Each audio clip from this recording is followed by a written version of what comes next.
El símbolo sagrado del Pazú, artículo E8, modelo de designio del ente externo. En la primera parte se definió al designio demiúrgico como la esencia del ente para el Pazú. Recordemos tal definición. Para el Pazú, una relación es, ante todo, la verdad del ente. Mas aquí hay que observar que no decimos la esencia, sino la verdad del ente. Esta distinción indica que la esencia del ente es el designio, en tanto que la relación es un correlato racional, la interpretación del designio o esquema, lo verdaderamente conocido y por lo tanto la verdad del ente. El designio es, pues, la esencia del ente externo, del ente situado en el mundo que ha sido objeto de la intuición sensible. En primer lugar, hay que calificar al descubrimiento del designio como una trascendencia del ente externo, quien, de ese modo, se sitúa más acá de la esfera sensorial. En efecto, mientras el arquetipo universal jamás puede ser visto fuera del ente, ni en el ente mismo, pues es absolutamente inmanente, el designio del ente está pronto a ser para el hombre, a trascender todas las barreras y revelarse en plenitud. En otras palabras, el designio pasa a ser un objeto interior. Tal objeto interior, luego de ser interpretado arquetípicamente por la segunda operación de la razón, es esquematizado e integrado en la estructura cultural como relación entre principios. La relación contiene un esquema sémico del ente que constituye para todos los efectos microcósmicos la verdad del ente. Para facilitar la comprensión del modelo estructural, convenimos entonces en representar a la relación como un enlace cilíndrico entre nudos o principios. El conjunto de una relación y dos principios fue denominado así sistema simple, y su representación puede verse en la figura 13. En base al sistema simple de la figura 13, hemos desarrollado numerosos ejemplos y de ellos hemos extraído muchas conclusiones fundamentales. Sin embargo, hay una pregunta obvia a la que aún no se ha respondido y que puede plantearse así.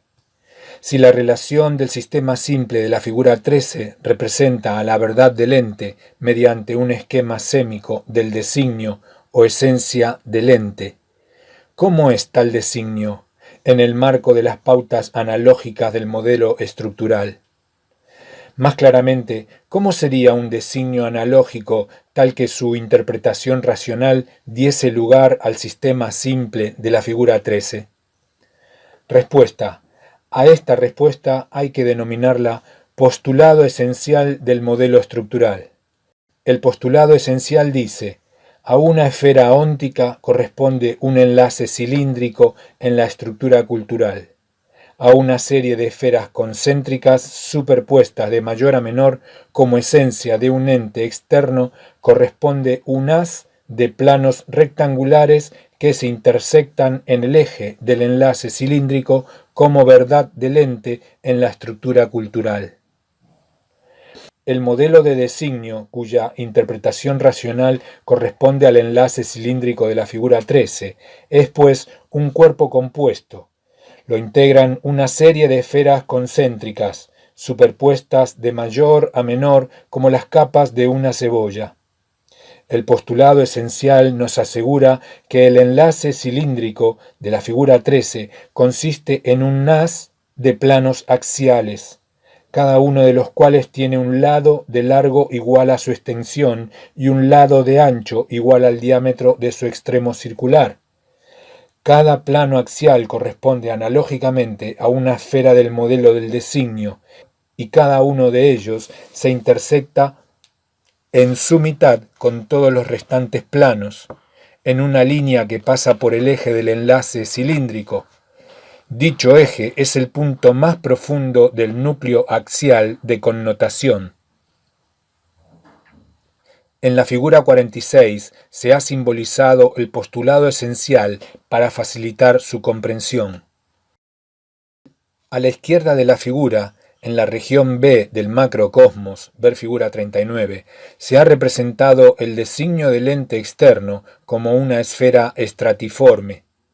Bajo ella, con tres ejes cartesianos, ortogonales, no numerables, se indica que el ente designado está situado en el espacio analógico del macrocosmos. El tiempo trascendente, la extensión del sentido y el logos demiúrgico son dimensiones análogas respectivamente al tiempo trascendente, tiempo inmanente y significado del espacio analógico microcósmico que se ve a la derecha del dibujo. En la figura 39 es útil observar la analogía entre los planos temporales micro y macrocósmicos. Se ve que el tiempo inmanente del microcosmos, tiempo de la conciencia del pasú, es análogo al tiempo trascendente del macrocosmos, que es el tiempo de la conciencia del demiurgo. En cambio, el tiempo trascendente en el microcosmos es análogo a la extensión de sentido en el macrocosmos. Esta dimensión es una medida de la duración de un macroconcepto en la conciencia del demiurgo. Volviendo a la figura 46, comprobamos que la dimensión logos demiúrgico es análoga al significado, ver figura 21, y que el modelo de designio se halla centrado sobre el eje que la representa. Esto quiere decir que el designio es una producción del logos demiúrgico, concepto que será explicado más adelante. Una flecha, titulada percepción, atraviesa la esfera sensorial y nos muestra el enlace cilíndrico de la estructura cultural que equivale sémicamente al ente descubierto. Una esfera estratiforme compuesta por una serie de esferas concéntricas corresponde a un cilindro estratiforme, compuesto por un haz de planos axiales, tal como lo exige el postulado esencial. Disponemos ahora, en concordancia con el modelo estructural hasta aquí, de un modelo de designio, es decir, de un modelo de la esencia del ente. Nuestro objetivo será, desde luego, servirnos del modelo de designio para comprender el designio real. ¿Cómo? Respuesta: describiendo las correspondencias analógicas entre el modelo y el designio real y empleando el modelo para visualizarlas. Comencemos por indagar en qué consiste el designio real. Respuesta: en principio conviene recordar lo que se dijo en la primera parte, página 161. La suprema importancia con que el demiurgo ha designado a los entes prevé que, a través de estos, el hombre acceda a la entraña de su plan. No se debe creer, desde luego, que el hombre solo conoce de los entes una mera apariencia, tal como pretende la ingenuidad racionalista de muchos pensadores. En realidad, cada designio es una parte de un plan que contiene, paradójicamente, a todo el plan. Es la voluntad del demiurgo que el hombre conozca y admire su plan. Como respuesta podemos extraer de aquí que el designio consiste en un plan. Mas, ¿y en qué consiste tal plan? Respuesta: en una escala de fases formativas que van del demiurgo al ente. A cada una de las formas de la serie, la sabiduría hiperbórea las denomina matriz arquetípica. El plan del designio consiste así en una serie de matrices arquetípicas. Con más precisión, pues, nuestro objetivo será conocer la esencia del designio demiúrgico y la función del plan en el que éste consiste. Para cumplir con este fin, nada parece mejor que emplear el modelo del designio. Sin embargo, como veremos enseguida, no podemos iniciar ninguna explicación sin modificar previamente el modelo de designio. Ello se debe no a una falla, sino a una estricta correspondencia analógica que el modelo guarda con la esencia de todo designio real y que dificulta la comprensión directa e inmediata. Examinemos el problema. El designio real consiste de un plan cuyo proyecto consta de una escala de fases formativas, es decir, de una serie de matrices arquetípicas, Pues bien, en el modelo de designio, a cada matriz de la serie corresponde una esfera concéntrica. Luego sacaremos conclusiones sobre el porqué de semejante disposición formal. Por ahora lo que nos debe interesar es notar que poca o ninguna observación podríamos hacer de una serie de esferas concéntricas, en donde la más exterior contiene a todas las otras en su interior. Es por eso que, aunque la forma de esfera estratiforme es la que guarda equivalencia exacta con el designio real, vamos a convenir en otra representación como modelo de designio. Como lo ideal sería utilizar, pese a todo, la esfera estratiforme, lo que haremos será derivar de esta la forma más adecuada para facilitar la explicación. Tal forma se muestra en la figura 47 y, como su nombre lo indica, es el despliegue de las esferas interiores que componían la esfera estratiforme, sobre el eje logos demiúrgico que representa la vox del demiurgo. Se han dispuesto en sucesión la totalidad de las esferas analógicas del modelo de designio. Queda así desplegado el plan de una serie formativa o serie de fases formales, mas se debe recordar en todo momento que esta representación es sólo un recurso didáctico y que el designio real es análogo a la esfera estratiforme de la figura 46. El designio real, en efecto, no presenta despliegue formal de ninguna clase, y por el contrario, la totalidad de su plan se encuentra contenido en la interioridad del ente, análogamente a las esferas concéntricas en el interior de la esfera estratiforme. Figura 46.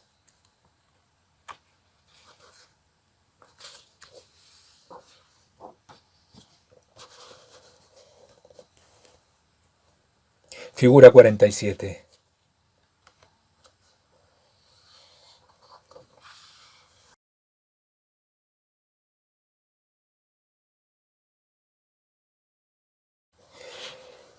E9.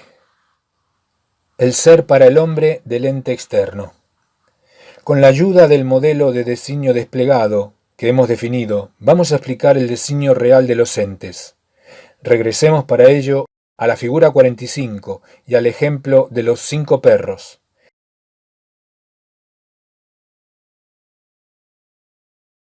Cada uno de tales perros posee como contenido de su ser en sí un núcleo indiscernible donde el arquetipo perro subyace en su unidad absoluta. Sin embargo, visto los entes desde su exterioridad, el pasú no percibe el núcleo indiscernible y la unidad del arquetipo, sino la aparente pluralidad de su evolución óntica. Empero descubre lo específico de lo plural y afirma la participación de lo universal. Estos entes semejantes son perros. Es posible distinguir cualitativamente a los miembros de la especie y unirlos cuantitativamente. Son mamíferos, cuadrúpedos, ladran, etc. Son perros, y aquí uno, allí otro, allá un tercero, acullá un cuarto, etc. Son 5 perros. En la figura 45 comprobamos que los 5 perros se hallan en distinto nivel evolutivo. 3 tienen segundo grado, otro ha progresado hasta el 4.º grado, y el último, de más valor que los demás, se encuentra próximo a concretar la entelequia, en el enésimo grado del progreso evolutivo. Pero cualquiera sea el caso, idéntico progreso como los de segundo grado, o distinta evolución como los de segundo, cuarto y no, entre sí. Siempre es posible distinguirlos como entes individuales, aquí uno, allí otro, etc. Si todos son uno en el núcleo indiscernible, ¿cuál es el principio que hace posible su pluralidad, que nos permite señalar aquí uno, allí otro, etc.? Más claramente planteada, si el carácter específico del arquetipo perro presente en los entes nos permite afirmar estos son perros, ¿cuál es el principio por el cual podemos señalar a este perro como algo único también, diferente de los demás miembros de su especie? Hay 5 perros y señalamos a uno de ellos. Este perro, ¿Por qué este y no otro? El arquetipo perro hace que este ente sea un perro. ¿Qué hace que este perro sea este y no otro? Respuesta: el principio de individuación. Los 5 perros son entes individuales. Ver figura 45. Porque además del arquetipo perro, en cada uno de ellos actúa el principio de individuación. Tal principio es una ley del demiurgo que expresa la suprafinalidad de los entes, su modo de existir individual destinado al descubrimiento humano. Veamos cómo formula la sabiduría hiperbórea el principio de individuación. En todo ente, además del término universal que subyace en el núcleo indiscernible de su ser en sí, subsiste un término particular, o ser para el hombre, cuya función es causar la existencia individual de los entes y revelar al hombre la esencia de tales existencias individuales. Cada ente ha sido designado por el demiurgo con un término particular que lo ha de individualizar para el hombre. De allí que al término particular se lo conozca como designio demiúrgico del ente. Con respecto al designio, la sabiduría hiperbórea destaca la siguiente propiedad fundamental: a igualdad de especie, identidad de designio. Pero esta última propiedad nos plantea de inmediato un problema. Si los miembros de una especie, por ejemplo, los 5 perros, han sido designados por el demiurgo con el mismo término particular, ¿cómo actúa, pues, el principio de individuación que nos permite señalar concretamente aquí este, allí ese, etc.? Respuesta: según vimos, el designio consiste en un plan cuyo proyecto es una serie de matrices arquetípicas. La respuesta es que el ente individual se conforma en base a solo una de las matrices arquetípicas de la serie formativa. Para hacerlo claro, notemos que cada uno de los 5 perros ha sido designado por el demiurgo con el mismo designio perro. Sin embargo, cada uno de ellos evoluciona conforme a una matriz arquetípica particular del plan, que los transforma en entes individuales. Por eso podemos señalarlos sin dudas: aquí este perro, allí ese, etc. Por supuesto que con la respuesta anterior no ha quedado aclarada, ni mucho menos, la noción de designio demiúrgico. Si el designio es el verdadero principio de individuación de los entes, ¿no es por ello el único fundamento de la existencia? Por el contrario, al momento de su designación, los entes ya tienen un ser en sí y con ello una naturaleza específica. Lo que determina el designio es la conformación individual de esta naturaleza específica. Por lo tanto, en el acto de existir concurren en el ente 2 términos: el universal del arquetipo y el particular del designio, y sólo podrá ser comprendido dicho acto si se considera estructuralmente la función simultánea de ambos términos. En principio, hay que afirmar que todo ente individual del universo ha sido designado particularmente por el demiurgo. Aunque esta idea puede parecer excesiva, no olvidemos que la conciencia del demiurgo está presente en todo punto del espacio cósmico a través de los puntos indiscernibles, observando todo ente con el ojo de Abraxas. Igualmente, el aspecto logos del demiurgo designa todo ente con que se manifiesta cualquier arquetipo universal. Por ejemplo, cada vez que el arquetipo perro se manifestó en uno de los 5 perros en el primer grado del progreso evolutivo, el demiurgo lo nombró también con el designio perro, determinándolo como ente individual. El designio es la proposición sobre los entes que el demiurgo hace al hombre. Por eso, contrariamente al ser en sí, que está cerrado en sí mismo, inaccesible en la intimidad del núcleo indiscernible, el ser para el hombre, el designio, está pronto a revelarse, a salir fuera del ente y exhibir la propuesta esencial. Los designios, que son la vox del demiurgo en los entes, su palabra, al estar dirigidos hacia el hombre para revelarle las esencias, realizan un sermo, un diálogo entre el hombre y los entes, entre el Pasú y su Dios. Y la respuesta del hombre, su réplica, es la expresión del sentido, la proyección del signo significativo sobre el ente, sobre el demiurgo en el ente, sobre su Dios. Pero esta respuesta del pasú al sermo de Dios, la signación del ente por la expresión postora de sentido, transforma al ente en objeto cultural, en miembro de una superestructura, en parte integrante de una cultura. Por eso la sabiduría hiperbórea afirma que la cultura surge de un acto dialéctico con la naturaleza, de un sermonis naturalis. Hemos de hacer aquí una aclaración semántica. Como veremos enseguida, el designio consiste, para el pasú, en el supuesto esencial del ente, pero este concepto no será comprendido correctamente si no aclaramos el significado del vocablo supuesto, pues en el lenguaje corriente el mismo ha adquirido un sentido peyorativo de falsedad o hipótesis. En efecto, en castellano, supuesto es un participio pasivo del verbo transitivo suponer, al que el diccionario Sopena define como dar por sentada y considerar como existente una cosa, fingir una cosa. Aquí se ve ya el sentido negativo, pero donde mejor podrá apreciarse es en la acción de suponer, es decir, en la suposición. El diccionario Sopena dice que la suposición es aquello que se supone o da por sentado, autoridad, distinción y talento, impostura o falsedad. Por último, el mismo diccionario afirma que supuesto es materia que no se expresa en la proposición, pero que sirve de fundamento a la verdad de ella. Hipótesis, todo ser que es principio de sus actos.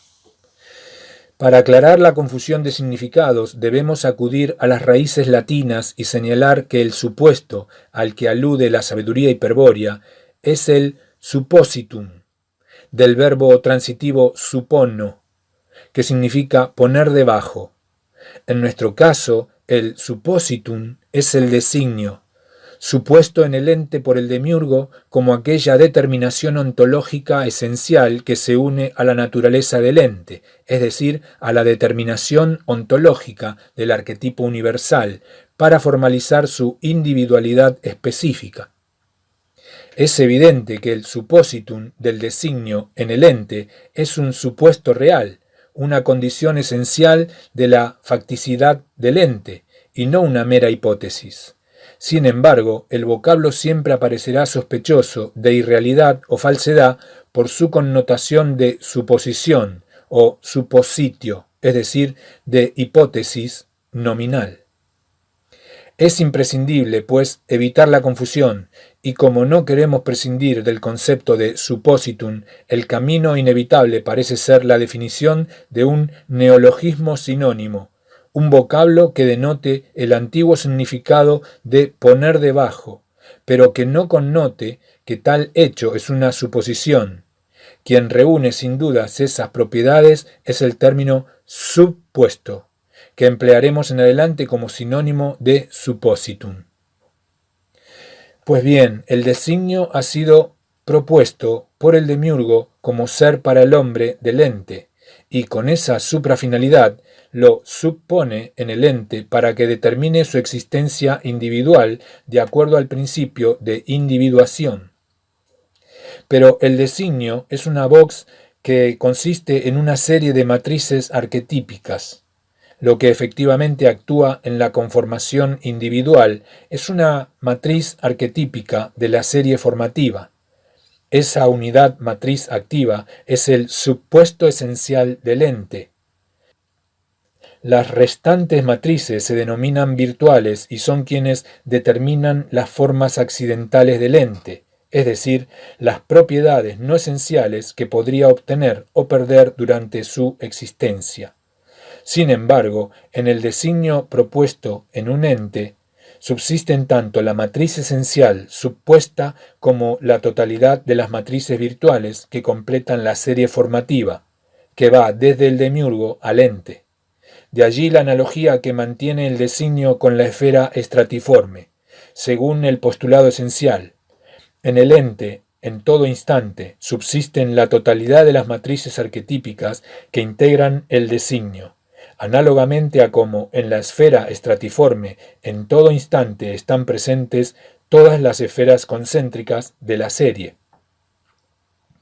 Ese ir desde el demiurgo al ente con que calificamos a la serie de fases formales indica que las matrices arquetípicas están en procesión verbal, vale decir, proceden del logos demiúrgico, que es quien las produce con su voz. La analogía de la procesión verbal de las matrices arquetípicas se conserva aún en el modelo de designio desplegado de la figura 47, en la serie formativa de esferas, distribuidas sucesivamente en un eje o sutratma que representa al verbo del demiurgo, subosis designationis. De todas las matrices arquetípicas del designio que subsisten en el ente, sólo una realiza el supuesto esencial que lo individualiza y, a la vez, lo convierte en ser para el hombre. ¿Qué significa esto? Llegaremos a la respuesta mediante un razonamiento. Ante todo afirmemos lo ya explicado. Para que un ente individual exista como tal deben concurrir dos términos. Uno, universal. Es el ser en sí como se manifiesta el arquetipo universal. Otro particular es el ser para el hombre como se manifiesta el designio, la matriz esencial del designio. De estos dos términos, el universal otorga existencia natural e impulso evolutivo, y el particular existencia individual específica. Desde luego que si la existencia misma del ente está causada por los dos términos a la vez, sólo es posible separarlos con la razón, por medio del análisis. Pero este análisis, para no cometer los errores que hemos criticado en otro inciso, debe limitarse a una descripción estructural. Sólo así, sin olvidar que la existencia óntica reconoce una doble determinación ontológica inseparable, podremos señalar y describir las propiedades de cada término por separado. Con estas condiciones podemos asegurar que el ser en sí del ente, el término universal, es quien le otorga existencia natural y quien lo impulsa a progresar evolutivamente en su existencia. El arquetipo actúa en el ente, desde el ser en sí, como principio inmanente de su movimiento evolutivo, un movimiento en espiral por el cual el ente progresa hacia la entelequia o finalidad. Ahora bien, una cosa que sólo existiese sostenida por la actividad del ser en sí del arquetipo universal tendría subsistencia natural, pero no entidad específica.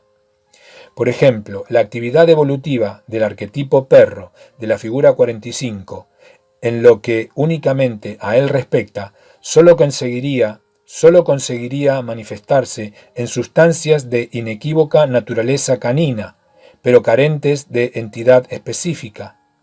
No podríamos señalar entonces aquí este perro, allí ese otro, etc. Para que los entes emerjan individualmente de lo natural, es necesario suponer una esencia específica, y esa es la función de la matriz arquetípica esencial del designio.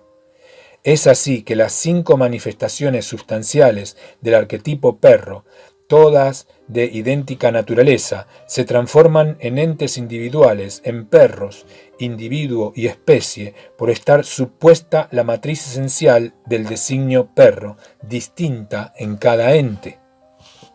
Ciertamente la esencia determinada por la matriz esencial es la esencia real, la esencia que caracteriza al ente individual y no la esencia específica o quididad, es decir, la esencia contenida en la definición proposicional. La esencia específica es de generalización abstracta de las propiedades reales del ente individual tomado en plural, es decir, es un concepto tajada de la estructura cultural. La esencia específica corresponde al carácter inmanente del arquetipo universal, aunque ello sea imposible de verificar por el pasú.